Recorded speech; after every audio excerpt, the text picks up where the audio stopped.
안녕하세요. 당신의 9시를 책임지는 9시의 주대리입니다. 이번에는 2019년 주식시장을 뒤흔든 악재의 탑3에 대해서 알아보도록 하겠습니다. 탑3! 반도체 산업 부진! 미중 무역 분쟁으로 인해 촉발된 반도체 공급 과잉으로 2019년은 삼성전자와 하이닉스를 주축으로 한 국내 반도체 산업이 상당히 힘들었던 한 해였습니다. 급락하는 메모리 반도체 가격과 수요 감소는 주력 산업의 수출 부진과 매출 감소로 이어져 대부분의 산업에 부정적 영향을 주게 되었죠. 다행히 하반기에 들어가면서 반도체 경기 사이클 순환으로 인해 반도체 산업에 대한 기대감이 상승되고 미중 무역 협상 타결 및 5G 이동통신 상용화에 따른 수요의 증가로 인해 보유 재고가 감소되면서 회복기에 접어들며 관련 기업 매출도 증가하는 등 긍정적인 모습들을 보였습니다. 그동안 우리나라 반도체 사업은 D램 등의 메모리 분야에 치우쳐 있었으나 최근엔 삼성전자의 주도로 비메모리 분야인 파운드리 분야 등으로 사업을 다각화하고 집중 투자하여 육성해 나갈 계획에 있습니다. 잘 진행된다면 수출량도 증가하고 향후 반도체 산업에서 글로벌 선두주자의 입지를 유지해 나갈 수 있을 것으로 보입니다. 탑2! 일본 경제 보복으로 인한 한일 갈등. 미중 무역 분쟁이 한참 진행 중일 때 갑작스럽게 일본이 대한민국 주요 수출품에 대한 규제를 합니다. 특히 반도체 소재 분야를 수출 금지하면서 미중 무역 분쟁에 이어 우리 경제에 또 큰 타격을 주었죠.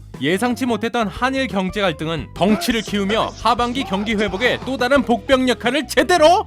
이번 한일 경제 갈등은 일제강점기 강제징용 피해자 임금배상 판결 문제를 통해 촉발되었는데요. 일본 기업들만 보유한 세계적 수준의 소재 부품이 수입 중단되면서 한때 국내 반도체 산업 올스톱 가능성까지 제기될 정도의 엄청난 악재였습니다. 다행히 국내 기업들의 아주 스피디한 대체 공급처 조달과 민관 협력 및 소재 국산화 노력에 정책 시행까지 갖춰져 급한 위기 상황은 벗어났죠. 최근 한일 정상회담 성사로 무역 갈등에 대한 상호 해결 필요성 공감대가 형성되어 앞으로는 상황이 해결되는 방향으로 갈 것이라 기대 중입니다. 탑1! 미중 무역 협상. 급부상하는 중국 경제를 견제하기 위해 시작된 미중 무역 분쟁. 2018년에 이어 2019년에도 글로벌 증시를 하루도 멀다 하고 강타한 메모드급 악재였습니다. 중국의 불공정 무역 관행, 주력 산업의 정부 보조금 지급, 선진국 기술 도용, 지적재산권 위반, 통신 부분 보안 유출 등이 그 원인이었죠. 미국 트럼프 대통령은 이렇게 적자투성이인 중국과의 대중무역 불균형을 바로잡는 것을 목표로 중국의 미국 수출품 5,500억 불에 대해 단계적으로 관세 폭탄을 부과함으로써 중국과의 무역 전쟁을 심화시키고 미국에 대한 불공정 무역 관행을 단계적으로 개선할 것을 촉구하며 전방위로 압박을 가했습니다. 그 결과 관세 관련된 문제점을 해결함과 동시에 중국 측의 미 농산물 추가 수입, 금융시장 개방 약속, 지적재산권 도용에 대한 중국 측의 개선 노력을 이끌어내는 1단계 무역 협상이 타결되었습니다.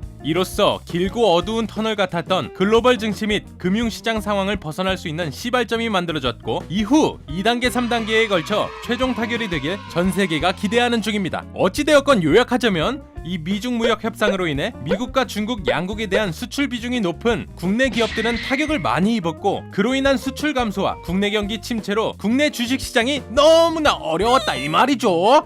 자, 이렇게 2019년의 커다란 악재들 3가지를 살펴봤는데요. 이런 이유로 2019년 주식 시장이 참 힘들었습니다. 하지만 2020년에도 위기가 찾아오지 말란 법은 없죠. 늘 주식 시장에 좋은 일만 가득하면 좋겠지만 새로운 악재가 등장해도 리스크를 관리하면서 현명한 투자가 가능하도록 구독자님들과 성장해 나가는 주대리가 되겠습니다. 가시기 전에 구독과 좋아요, 알림 설정 부탁드리고 주대리는 좀 더 유익한 영상으로 찾아뵙도록 하겠습니다. 그럼 빠이!